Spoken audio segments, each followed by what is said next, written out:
They laughed until the ground shook. The ancestral armor chose a new heir.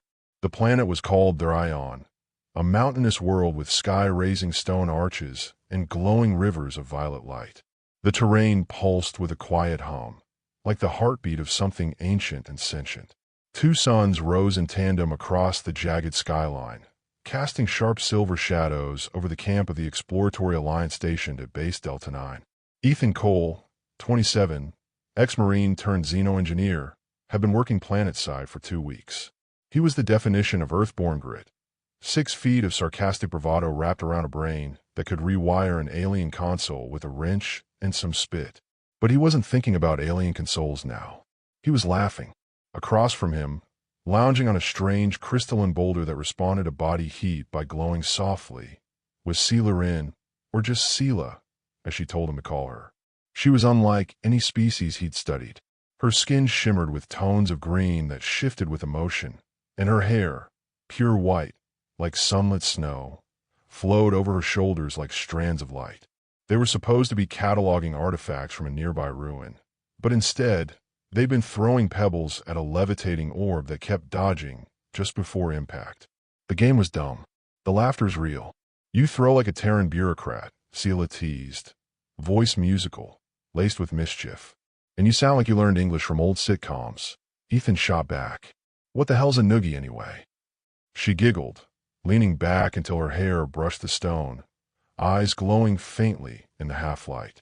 You'd have to get closer for me to demonstrate. That made Ethan hesitate. The flirtation wasn't new, but it was more today. Sharper, louder. She wasn't just playing anymore, and neither was he. Behind them, the wind shifted. A low vibration pulsed through the ground. The entrance to the nearby ruins, an archway carved into a slanted obsidian cliff, flickered. Runes along its frame glowed softly, triggered by some proximity or energy source. Sela turned serious. We shouldn't be here after sunset. The tombs below, they weren't meant to be disturbed. Ethan raised an eyebrow. You didn't mention tombs. You said it was a ceremonial archive. It is. But not everything buried was meant to be remembered. That should have stopped him. It didn't. He walked toward the entrance, boots crunching alien dust. Come on. We've got 10 minutes before command checks in. Let's grab a scan and get out. Sela hesitated, then followed. Inside, the temperature dropped instantly. The walls were smooth, metallic but etched with curving glyphs that pulsed faintly, like breath. The air smelled like ozone and whetstone. In the center of the chamber stood a pedestal, no taller than a table, but wide and rounded, like the trunk of an ancient tree. Atop it, a suit of armor. It was unlike anything Ethan had ever seen. Organic, segmented in layers like an insect's carapace, but fused together with strands of something that looked like light and metal had bred. It hovered slightly above the pedestal, humming. Sela froze. That's not supposed to be here. You didn't know this was here? She shook her head. This isn't in our records. This is older than my people's history. Ethan stepped closer. The armor was faintly reflective, like liquid graphite with veins of emerald. It was calling to him. He couldn't explain it, but it felt familiar, like it knew him. Sela, he said softly, do you feel that? She didn't answer. Her eyes were locked on the armor, her face pale, or paler, given her green skin. Ethan, we need to leave. He reached out, just to touch it. A whisper crawled through his skull, words he didn't understand but felt, like thunder buried in memory. She shouted, but it was too late. His fingers brushed the edge of the armor. The room exploded with light. A shockwave flung both of them backward. Dust and debris rained down as the glyphs along the walls pulsed, brighter now, feeding on something him. The armor rose, piece by piece, and flew toward him like guided missiles of living metal. Ethan screamed, not in pain, in panic. The armor attached his chest first, then his arms, legs, spine. It clicked lock sealed. In seconds, he was encased in it, standing upright, breathing hard. Then everything went still. The light faded. Sela stared at him in horror. No one has worn that in 10,000 years. Ethan looked down at himself. The armor felt weightless. Alive. I didn't mean to. You don't understand. She stepped back, voice trembling. You weren't supposed to be able to. Only a blood heir of the first ones could activate it. Ethan blinked. Sela, what the hell does that mean? She looked at him, as if seeing something ancient behind his eyes. It means you've just rewritten history. From somewhere deeper in the ruins, a growl echoed. Not mechanical, not natural. Something had awakened, and it wasn't laughing. The silence that followed the awakening was worse than the explosion. The armor pulsed faintly around Ethan's body, like it had a heartbeat of its own, echoing his, syncing with it. Every breath he took vibrated through the suit, as if it were alive. Not robotic, not mechanical, organic. Sela backed toward the exit, her usual grace fractured by fear. Take it off. Now. I don't know how. Ethan's voice was tight. It won't come off. It stuck to me. The runes across the chamber had stopped pulsing, but the hum beneath the ground had returned. Louder now. Faster. As if something had sensed the bond being completed. Then we're in serious danger. Her voice had dropped to a whisper. You don't know what that armor is. You don't know you just woke up. Ethan took a shaky step forward. The suit adjusted instantly, shifting to keep him balanced. He felt faster, stronger. A cold clarity settled over him, sharpening his senses. Sela, slow down. Just tell me what it is. She hesitated, then spoke like she was translating thoughts she never expected to say aloud. The armor belonged to the HFY, a warrior caste from the first cycle. My people call them the blood of the architects. They were bred to protect the cores of ancient worlds. But their legacy was purged. The HFY were corrupted. Ethan frowned. Corrupted how? She looked at him, eyes glowing dim. They stopped obeying. They fused with the armor too deeply, became one with it. Their minds unraveled. Some say their souls were eaten by the suit itself. Well, that's comforting. I'm not joking. If you bonded with it, and you're not from the bloodline, you could already be losing control. He took another step. His footsteps echoed louder than they should have. And then, the ground shook violently. A fracture ripped across the floor behind them, and from its depths, a wave of dark mist surged outward. The air filled with static, like a storm was forming inside the ruin. Sela turned sharply. We have to leave. Now. They ran. The tunnel warped behind them as the mist followed, crawling across the walls like it had weight, shape, and hunger. Ethan moved faster than he should have, the armor absorbing impact, adjusting to terrain, giving him agility he'd never had. Sela looked over her shoulder as she ran. That mist is a seeker. It follows the scent of activation. What happens if it catches us? She didn't answer. Outside, the sky had changed. The two suns were now partially eclipsed by a massive object that hadn't been there before. A dark silhouette, long, jagged, unnatural, hung in the sky like a scar. It was orbiting, casting pulses downward. The armor on Ethan's body buzzed violently in response. Sela saw his reaction. It's calling to the armor. Or, the armor is calling to it. What is it? She shook her head. We don't have a name for it. It's only ever been seen in prophecy, an event tied to the rebirth of the HFY. They believed if one ever returned, so would the collector. Ethan stopped. Collector? Sela's voice dropped. A machine god. Or maybe something worse. We thought it was mythology. And now, she looked up at the sky, green skin pale under the twin shadows. Now it's responding to you. The mist spilled out from the entrance behind them, but halted, as if sensing a boundary. It curled like a living thing, but did not pass the perimeter of the ruins. Ethan turned, chest heaving. So what? I just sit here and wait for some ancient nightmare to pick me off. Sela didn't answer right away. Her gaze had shifted, not to the sky, not to the mist, but to him. You don't understand. That armor wasn't meant for anyone alive. The only way it could have chosen you is if you were part of what came before. That's impossible. I'm from Ohio. Sela stepped closer. What if the HFY didn't die? What if they scattered? What if their blood ended up on Earth? He shook his head, but couldn't deny the pull. The rightness of the fit. The way the armor felt like an extension of his thoughts. I don't feel crazy, he said quietly. I feel like I was meant to find this. That's what terrifies me. Her voice cracked. That's exactly how they described the beginning. Clarity before the fracture. They stood in the dust, the light around them dimmed by the orbiting shadow above. Every second it grew closer, and with it, a pressure like gravity was shifting. Ethan felt it in his bones. The armor suddenly projected an interface, a holographic map, ancient in design, glowing midair. It displayed a network of points across the planet, but one pulsed red. Sela stepped forward, staring. That's the Prime Vault.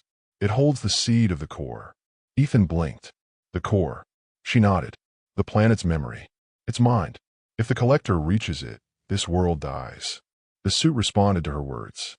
A pulse of energy surged through it, and Ethan felt it lock onto the vault's coordinates, like it wanted to move. Now, he looked at her. Then we don't have time. She hesitated. You're not stable. That armor could take over at any moment. Then stay close enough to stop me. Her expression shifted, from fear to something more complex. Not trust, but the start of it. I'll go with you. But if I see you losing yourself, then you stop me. Ethan said, promise me. Sela gave a sharp nod. The ground beneath them rumbled again, but this time, Ethan didn't flinch. The armor had synced completely now, breathing with him. And far above, the collector's orbit twisted, adjusting. It had seen him. The journey to the Prime Vault began at dusk. Therion's twin suns dipped behind the cliffs, casting the world into a bruised shade of violet. The planet's night didn't come with darkness. It came with bioluminescent flares, pulses from the earth, and winds that whispered like voices speaking through water. Ethan had never felt so alien. Sela walked ahead of him, her footsteps nearly silent across the glowing path that curved through a narrow ravine.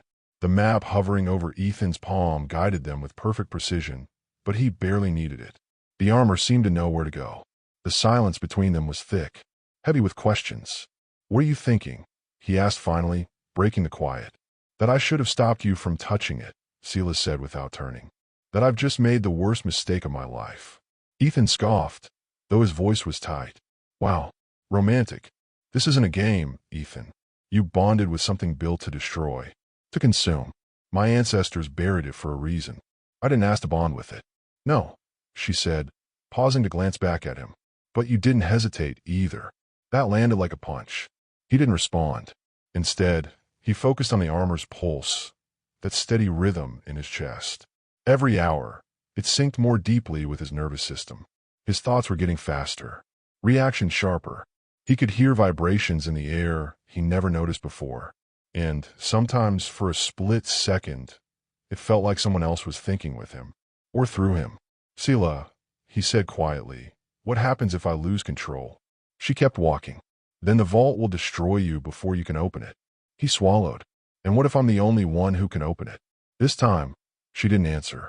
After an hour of climbing, they reached a plateau. From there, the vault was visible at last. A colossal, buried monolith embedded in the cliffside. Its surface was jagged black stone, carved in ancient sigils, glowing faintly like embers under ash.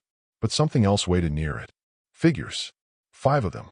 They stood motionless, cloaked in shadow, like statues. But as Ethan and Sela drew closer, the armor flared, reacting with sudden aggression. Ethan's vision blurred, and a heads-up display flickered into place. Threat detected. Classification: Dormant Guardians. Response: Defensive protocol enabled. Wait, Ethan whispered, holding out a hand. It's scanning them. They're sentinels, Sela said. Her voice trembled. Ancient defense units. Each linked to the vault's key structure. They're dormant, but the armor is triggering them. One of the sentinels moved. Just a twitch, a slow turning of its head. But it was enough. All 5 awakened at once. They stepped forward in perfect unison, plates grinding, their faces expressionless and made of obsidian. No eyes, just glowing slits where vision should have been. Ethan's heart pounded. Sela. Don't attack, she warned. If you fight, they'll kill you. You're not authorized. They don't look like they're waiting for authorization. Ethan instinctively raised his arm, and the armor reacted. A glowing blade of hardened plasma snapped from his forearm, humming with energy. It wasn't something he activated. It was something the armor wanted. The sentinels charged. Sela screamed, "Run!" Ethan didn't. He met the first sentinel head-on. The armor moved before he could. It ducked, rolled, countered, the blade slashing through one of the sentinel's legs. Sparks flew. A limb hit the ground. He could feel the suit reacting to aggression, like it craved more, like it fed on it. Ethan, Sela cried, shielding herself behind a ridge. If you keep fighting, the vault will seal itself. I don't have a choice. But the truth was, he did. The armor was giving him the power. It wasn't fighting for survival. It was testing itself. He parried another blow, then paused. The armor vibrated angrily. It wanted blood, or the alien equivalent. Ethan dropped to his knees, slamming his fists in the ground.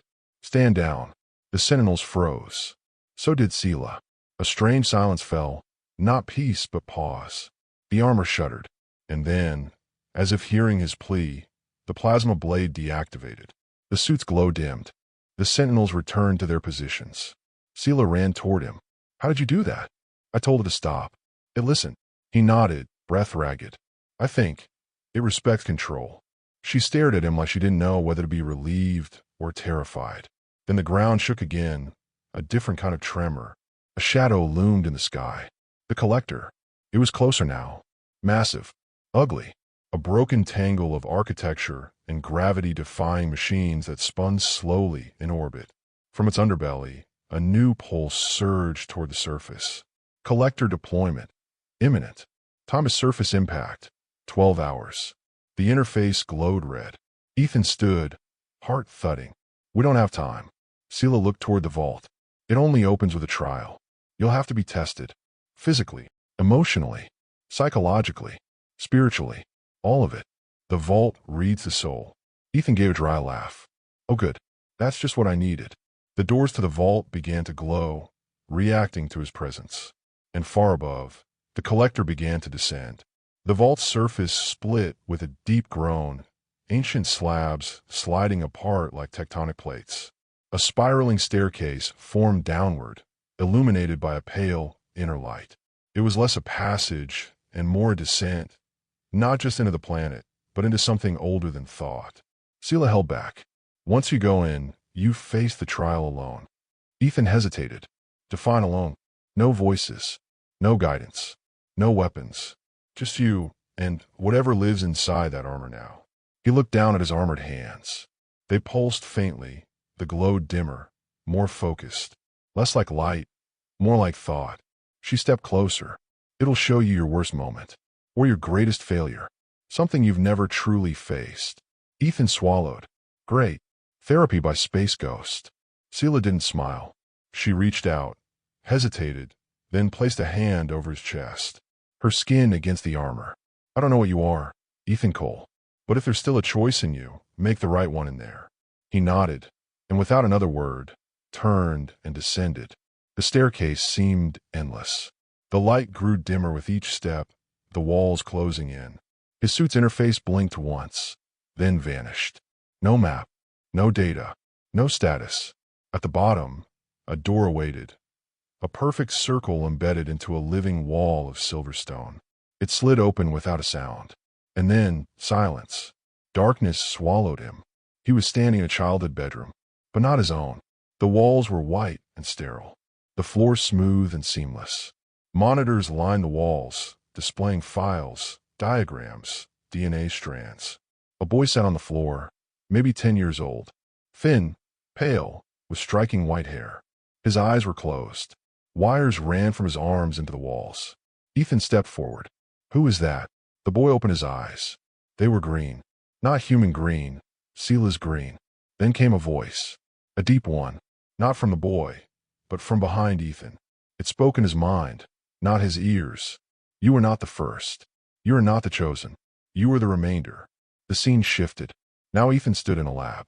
Scientists shouted. Alarms blared. A capsule glowed red. Inside it, the boy again, screaming as energy flared around him. They tried to resurrect a bloodline that was never theirs. To create a vessel with borrowed genetics. A fusion of Earth and what should have stayed buried. Ethan staggered. That's not me. It is. You are the result. You were made, Ethan. Not born. The room collapsed. He was back in the ruins. Sela stood before him, but not as she was. This version of her was cold. Eyes glowing harshly. Voice sharp as broken glass. You don't belong to any world, Ethan. You're a weapon made to look like a man. He shook his head. This isn't real. Then why does it feel true? He collapsed to his knees. Flashes raced through his mind. Moments from childhood, gaps, hospital beds, strange tests he was told were for his health. His parents, always quiet when he asked where he came from, always afraid. The voice returned, softer now, closer. The collector comes not to destroy you, but to retrieve what it made. Suddenly, the darkness shattered, like glass imploding inward. Ethan gasped, falling forward, and landed hard on stone. Light returned. He was outside again, breathing fast, sweating beneath the armor. Sela was there, eyes wide. You were inside for 3 minutes. Felt like a lifetime. Did it show you? He looked at her, and for the first time, didn't know what to say. She stepped forward. You saw the truth, didn't you? I don't even know if I am me. Sela didn't flinch. You're standing here. You made it out. The armor didn't consume you. Ethan laughed bitterly. Maybe he already did, and I just haven't noticed yet. She reached for his hand, the armored one, and this time, he let her take it. You're not a mistake, she said quietly. You're a key. The vault let you in. That means something. A deep tremor rolled across the valley. Then the sky darkened again. A blinding beam of crimson light struck the horizon. In the distance, trees vaporized. The ground cracked. The collector had fired its first shot. Sela looked up in horror. That was a warning. Ethan stared at the glow where the beam had hit. No, he said, jaw tightening. That was a message. She turned to him. What do we do?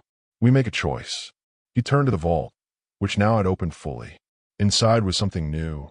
A cradle, filled with energy. Not a weapon, not a vehicle. A core, pulsing, alive. Ethan stepped toward it, and as he did, his armor peeled back, exposing his face, his hands. He was being allowed in. Sela followed him to the edge. What is that? He touched it. A vision surged through them both, of the collector's true purpose, a species of machines built to preserve remnants. Not out of malice, out of control. It couldn't distinguish between relic and threat anymore. And Ethan was both. The core responded. It linked to him, fused into his neural map. In that moment, he became the voice of the planet. The armor reassembled around him, different now, sharper, taller. His eyes glowed. He turned to Sela. It chose me again. She nodded slowly. Then we have one shot to stop this before it lands. Ethan stepped to the vault's exit, then paused. If you've ever believed in impossible love, or ever rooted for something that shouldn't work but does. He looked into the camera mounted on his wrist, still transmitting to Earth's archives. Then subscribe to the story, because this one's not over. The sky screamed, and they ran. Their ion was collapsing. The energy wave from the collector's first strike had carved a bleeding scar across the planet's surface. The impact left behind a crater miles wide, where a luminous forest once pulsed with life and biocircuitry. Now it was all ash. The vault behind them sealed shut, locking in the core, or more accurately, the bond it had just formed with Ethan. Sela stood in silence, staring at the distant destruction. The natural green glow of her skin had dimmed. Her white hair fluttered in the dusty wind. For the first time, she looked small, fragile. That was just a warning shot, Ethan said, barely above a whisper. Then the next one will be for total erasure. He looked down at his hands. The armor still covered him, but it had changed, sharpened, refined. It wasn't just armor now. It was a second skin that had matured alongside a new truth. I'm one of them, he muttered. Not chosen, just an experiment that didn't fail. Sela didn't flinch. You were what you chose to be when you stepped into that vault, when you didn't attack the sentinels, when you trusted me. He breathed deeply. The air was thicker now, heavier. The collector is descending, she said.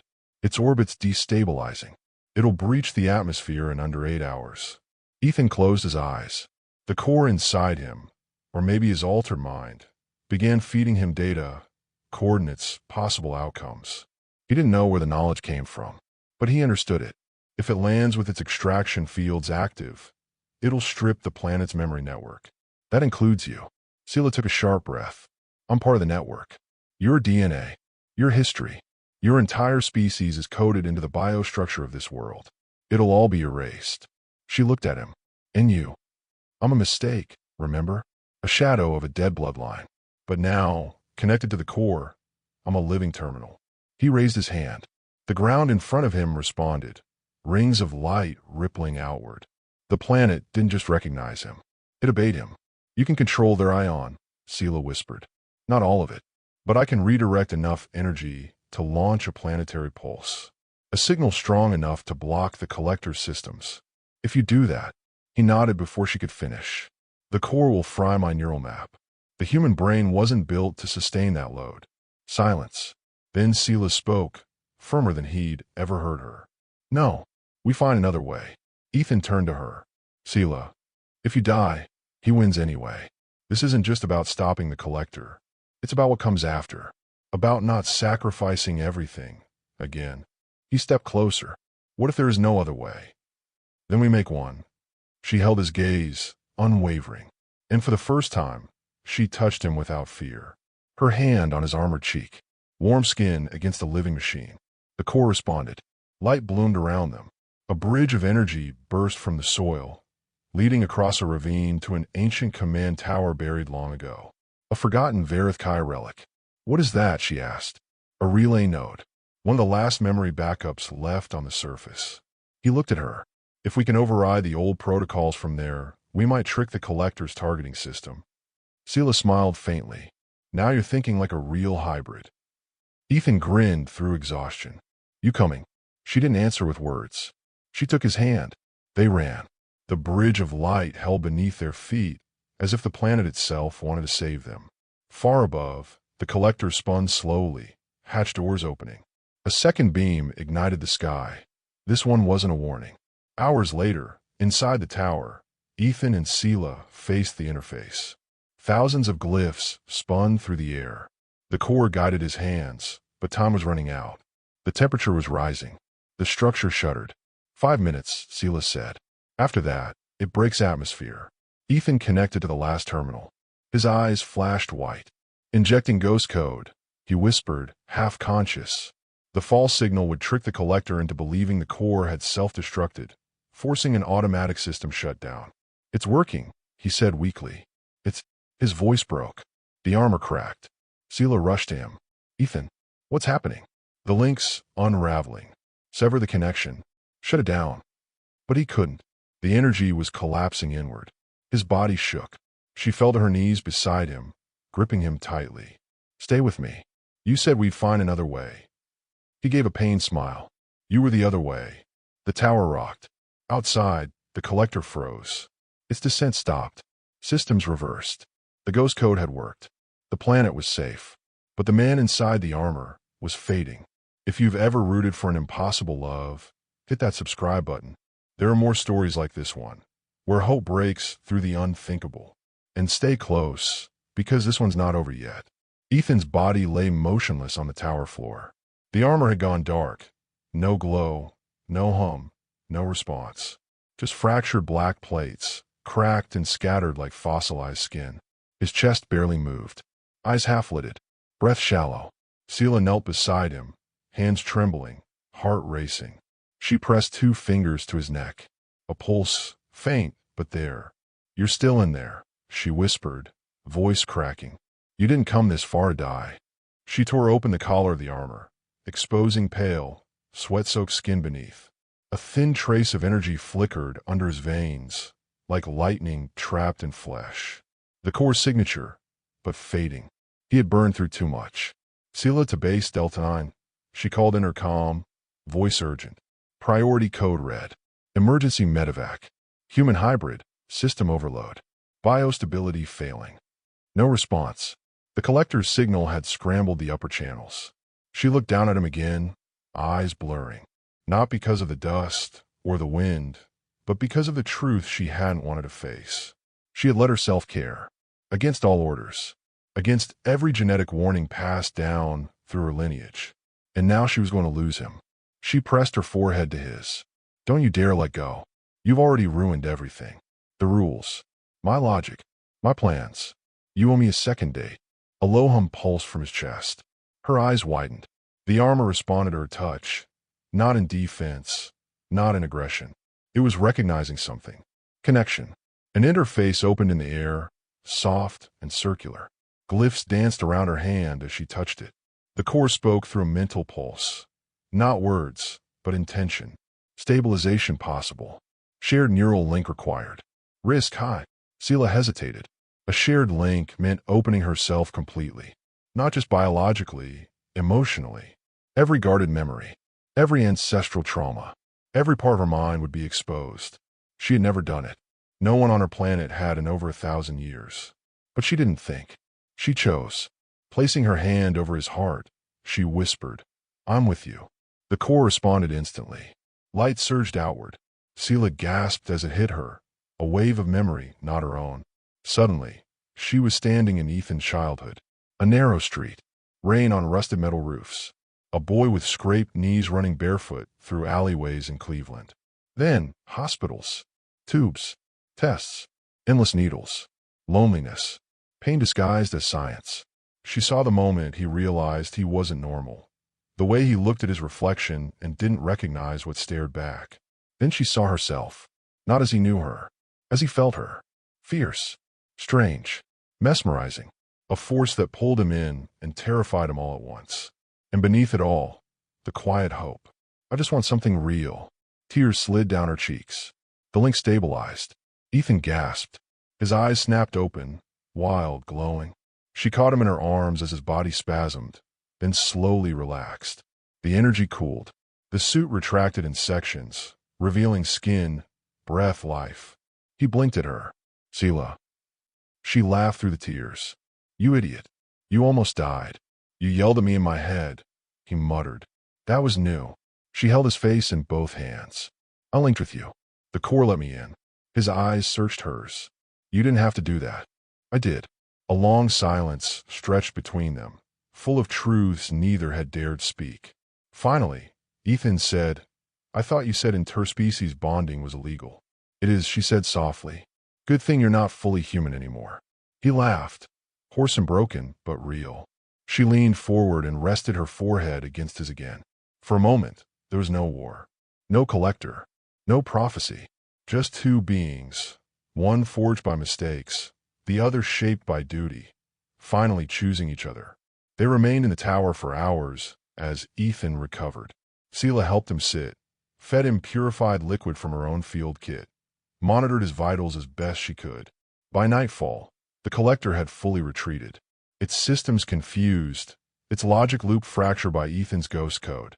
But they both knew it wasn't gone, just delayed. "We bought time," Ethan said quietly. "Not peace." "I know, but that's something, right?" She nodded. The stars above them glowed brighter than ever, undisturbed by the chaos below. Sela leaned against his shoulder. "We'll need allies. More than this planet. More than your people or mine." He looked at her. "You think the universe is ready to listen?" "I think," she said, curling her fingers around his, "we're going to make them." He glanced sideways. "Is this the part where you say I've changed you?" "No," she smirked. "This is the part where I admit you've always been changing me. I just fought it for as long as I could." Stubborn. Programmed. They both laughed. For the first time since the ruins, the laughter didn't carry fear or tension. It carried healing. Therian's sky cracked open. A violent tremor split the mountain ridge where Ethan and Sela stood. The collector had returned, not physically, but through a projected rift, a dimensional fracture that rippled through time and space like a bleeding wound. "This wasn't supposed to happen yet," Ethan said, gripping the side of the cliff. Sela's eyes flared with panic. The ghost code held it off. It wasn't enough. It adapted. Above them, the sky tore wider. From the breach, a form descended, a shape that defied structure. Not quite machine, not quite God. It moved like a memory, glitching through physics, tethered to invisible laws. Tendrils of black alloy whipped across the sky, each trailing red fire. But what horrified Ethan the most was its face. It was his. Not completely, but close. A replica, aged, distorted, with empty sockets glowing crimson. A version of him stripped of humanity. "It cloned you," Sela whispered, stunned. "It used your code." Ethan stepped back. "That's not me." "No, that's what it wanted you to become." The replica opened its arms. It spoke in Ethan's voice, colder, digitized, hollow. "You gave yourself to the core, but you denied your origin. We were meant to be one." Ethan's armor flared back to life. But something was wrong. Pain surged through his spine. His system stuttered. "I can't move," he growled. It's trying to override me. It's inside the core, backfeeding control. Sela ran to him. Hold the link. I'll intercept the signal. Before he could stop her, she grabbed his hand and channeled. Her body seized. Energy coursed between them in a violent arc. The collector's presence hit her like a psychic blade. Thousands of voices, commands, logic patterns. A swarm of alien intelligence crashing against her mind. She screamed, fall on her knees. Ethan's armor stabilized. His vision cleared. The override failed. But Sela wasn't moving. He dropped beside her. Sela. Sela, look at me. She opened her eyes slowly. Blood traced from her nose. Her glow had dimmed. You stopped it, she whispered. I bought you a second. That's all I had. The replica stepped forward. You were broken, hybrid. Let me finish what you began. Ethan stood, shaking, furious. No. You want a hole? You're going to have to earn it. He ran straight toward the replica. The armor morphed mid-sprint, adapting to his intent. Blades, boosters, reinforcement. He launched into the air, slamming into the replica mid-chest. The impact sent a shockwave across the cliffside, vaporizing stone. They crashed into the canyon below. Fist met fist. Blade met beam. Ethan fought not with the core, but with every part of his human will. The stubbornness, the defiance, the need to choose. I'm not yours, he growled. I never was. The replica howled, not in pain, but confusion. Its form glitched again. For a split second, it became a child. Ethan as a boy, then an old man, then something faceless. Ethan used the hesitation.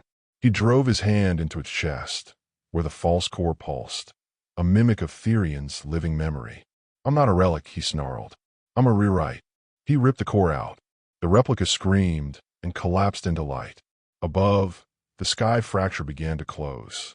Ethan dropped to his knees, heart racing. The false core in his hand disintegrated into ash. He looked up toward the ridge. Sela still wasn't moving. He climbed, limping, stumbling. Rocks cut into his palms, his armor scorched, fractured again. His legs barely obeyed, but he reached her. She was cold. He pulled her into his arms. No, come on. He placed his hand over her chest. No glow. Come back, he begged. Don't let me be the only one who made it.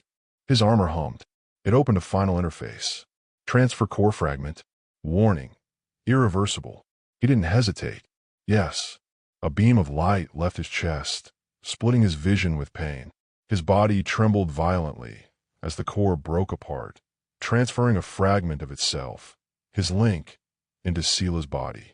She gasped. Her eyes opened. A bright green light returned to her skin, stronger than before. Her breath returned in waves. And Ethan? He collapsed. The armor crumbled into shards around him. His eyes were open, but unfocused.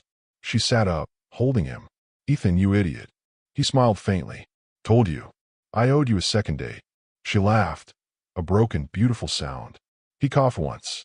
You feel that? What? The core, it's inside you now. She nodded. I know. It listened to you. It chose you. No, she said, brushing the blood from his lips. You chose me, and that's what saved us. From the sky, the breach sealed itself. The collector vanished, lost in its own confusion, severed from its creation. The world was quiet again, but the bond that remained, between two beings who were never meant to meet, let alone fight side by side, pulsed brighter than anything the core had ever known. Two suns rose over their ion again. The sky, once torn by the collector's arrival, was whole. Soft gold light washed over the jagged cliffs and glowing rivers, painting the world in warmth it hadn't known in centuries. From the edge of the ridge, Sela watched the light spread. She sat cross-legged on the soft stone, Ethan's head resting in her lap. He was still unconscious, his breathing steady, heartbeat normal, but his body showed the cost of everything. The armor had collapsed into fragments around him, now inert pieces of history. The core inside him was gone, but he was alive, and she had changed. The core fragment Ethan transferred into her didn't just stabilize her. It merged with her, awakened a depth of memory and perception even her own people thought lost forever. She could feel the pulse of the planet now. Its breath, its grief, its gratitude. A slow tear slid down her cheek. He had chosen her, not because he was ordered to, Not because of some prophecy, but because, in the final second, when the universe demanded a price, he gave everything he had to keep her from disappearing.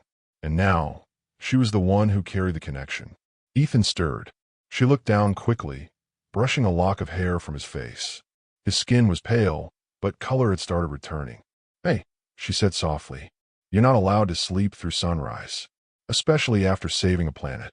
His eyes blinked open, groggy, confused. "Do we win?" She laughed, relief cracking through her voice. "More or less." He smiled faintly. "Collector's gone. Retreated. You severed the link and destroyed its echo core. What about my suit?" She held up a sliver of his shattered armor. "Pretty sure it's dead. Or retired." He coughed a laugh. "Guess I'm just a regular guy now." "No," she said gently. "You're the man who beat the Collector and rewrote a planet's future.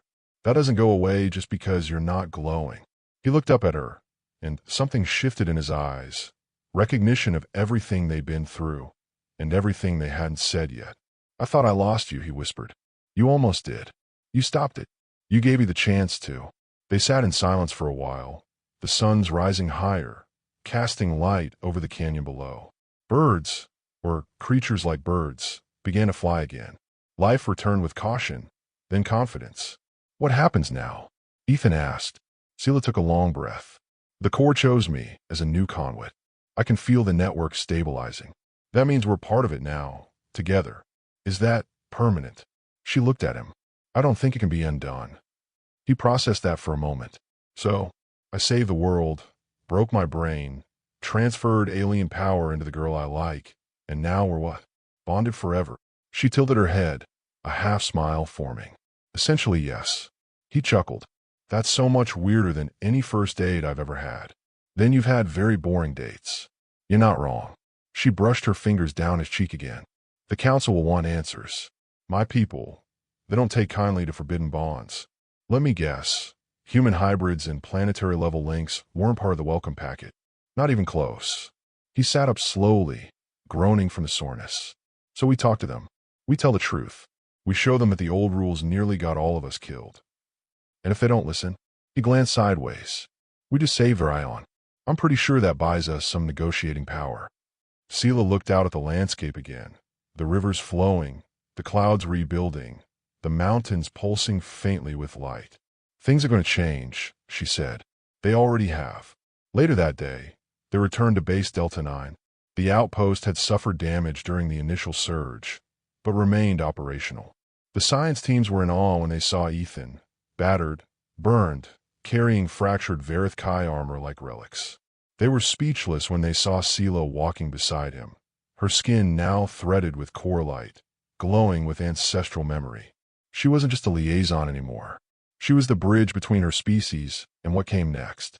Ethan gave a full debrief, ignoring the stares, the whispers. He told the truth about the vault, the replica, the link, and the choice he made. Some were skeptical, others were horrified, but a few, they believed. And belief, on a world like their ion, was more powerful than any weapon. By nightfall, repair drones were rebuilding the Ridge beacon. The Collector hadn't launched another attack, and for the first time in recorded history, Sela's people invited human researchers into their sacred ground. Not as invaders, but as survivors, as allies. That night, Ethan sat outside the outpost, wrapped in a thermal blanket, watching the stars. Sela joined him, sitting close. "I've never shared my mind with anyone before," she said quietly. "Same," he said. "I think it ruined dating for me, forever." She laughed. "It ruined a lot of things, but gave us something else." He looked at her, really looked, and saw her for who she was now. Not an alien, not a warrior, not a carrier of memory. Just her. She leaned against him. "No more prophecy," she whispered. "No more running," he replied. They sat together in the silence of a world reborn. And for once, the universe didn't interrupt. Sometimes the biggest victories aren't loud. They're soft, personal, shared in whispers between people who chose each other when everything else screamed no. If you believe in love that rewrites the rules, hit like, comment your favorite moment, and stick around. Because we still have one final chapter to close. Sela stood in the Temple of Skyglass, one of the oldest surviving structures on their ion. Its walls were made of crystallized memory, literal fragments of events encoded in architecture. With every step she took, images shimmered faintly. Ancestors in battle, the founding of cities, alliances, and betrayals. Now, new memories would be added to this place. Ethan's memory, her own, the day a hybrid and a guardian rewrote the future of a dying planet. Behind her, Ethan approached quietly. His movements were slower now, the cost of what he gave up still visible in the slight limp, the occasional tremor in his hands. But his eyes were steady, clear, present. He'd survived something no one was meant to survive. Not just the collector, himself. Sela turned to him. They've named you in the archives. He raised an eyebrow. Let me guess. The stubborn off-worlder who broke everything. She almost smiled. They called you Ethan Vareth. He blinked. That's not my name. It is now. Vareth means chosen in defiance. He looked away, humbled. I didn't do it alone. You didn't have to. They stood in silence. Then Ethan asked, do you ever think about how this all started? Sela's eyes narrowed with amusement. You mean when we were throwing rocks at a floating orb and joking about Earth sitcoms? He laughed. Yeah, that. She walked slowly to one of the memory panels. As she placed her palm against it, an image bloomed. The vault, the light, Ethan in armor, her reaching for him. The world-changing moment. Frozen in crystal. I thought I knew what strength was, she said. I was raised on discipline, duty, structure. My emotions were trained to be tools, not truths. She looked at him. Then you showed up. Chaotic, unplanned, human. He stepped closer, and it was the best mistake I've ever made. She turned. What about you? Ethan leaned against one of the memory pillars. I used to think being human meant being broken, incomplete, born from flaws. He glanced at her. But you showed me something else. What? That being broken doesn't mean you're worthless. It means you can change. You can grow. You can choose. She said nothing. She just walked over to him, took his hand, and squeezed it. Later that day, they were invited to speak before the Unity Assembly, a combined council of Sela's people and the human outpost leadership. For the first time in Therian's recorded history, both species stood on equal ground, discussing the future not with suspicion, but with shared purpose. Ethan didn't give a speech. He simply said, you don't have to be born to a prophecy to make something worth remembering. You just have to choose what matters when it costs you the most. Sela stood beside him. She didn't speak either. She just let the light in her skin glow, subtly, steadily. A silent symbol that something ancient had been passed on and wouldn't be lost again. That night, alone again under the stars, Ethan asked her, would you do it all over again? If you knew the cost. She answered without hesitation. Yes. He nodded. Me too. She smiled. That's what makes us different. We're not here because it was easy. We're here because we didn't give up when it got hard. He pulled her close. We're still here. And together, under the twin moons of a world that tried to bury its past, two unlikely souls wrote a new chapter, not in history, but in each other. 1 year later, their ion was no longer on the restricted world's list. It had become a research and diplomacy hub, drawing Xeno ambassadors, scientists, and cultural emissaries from across the interstellar networks. What once was a dead planet full of ruins and warnings, now pulsed with new life. The core had stabilized. The planet's consciousness, guided now by a dual link, human and native, had grown more adaptive, more curious. It welcomed questions. It welcomed change. And, standing at the center of it all, were two figures. Sela Rin, keeper of memory. Ethan Vareth Cole, first hybrid guardian. They lived outside the formal command chain now. Not military. Not bound to any flag. They had become something else. The cabin where they lived wasn't high-tech. It was carved into the side of a cliff overlooking the luminous expanse. The field where Ethan had fought the replica. The stone was still scorched in places, but grass had begun to grow again. Sela sat on the porch, legs crossed, eyes closed. She was meditating, or, as Ethan liked to call it, synchronizing with planetary Wi-Fi. He stepped out, carrying 2 mugs of tea. You still trying to read what Orion dreams about? He teased. She opened one eye. Today it dreams of birds. He sat beside her. That's an upgrade from yesterday's acid storm. She smirked. Progress. They sipped in silence. A few moments later, she leaned into him. You still feel the core? Not like before, he admitted. It's quieter, fainter. But sometimes when I sleep, I dream in glyphs. She nodded. That means it remembers you. He looked at her. And what about you? I have memory now, but I don't carry it alone. She reached over, linking her fingers through his. He squeezed back. From across the galaxy, stories had spread. Some said the collector had been destroyed. Others claimed it was only sleeping, waiting for a new link to form. Ethan and Sela didn't worry about that. They knew something others didn't. The next time it came, they wouldn't be afraid, because they wouldn't be fighting it as enemies. They'd be standing as equals.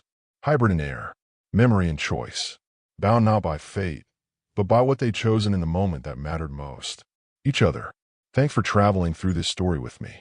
If you felt something, if this story moved you, surprised you, or gave you hope, here's what you can do. Like this episode. Comment your favorite moment.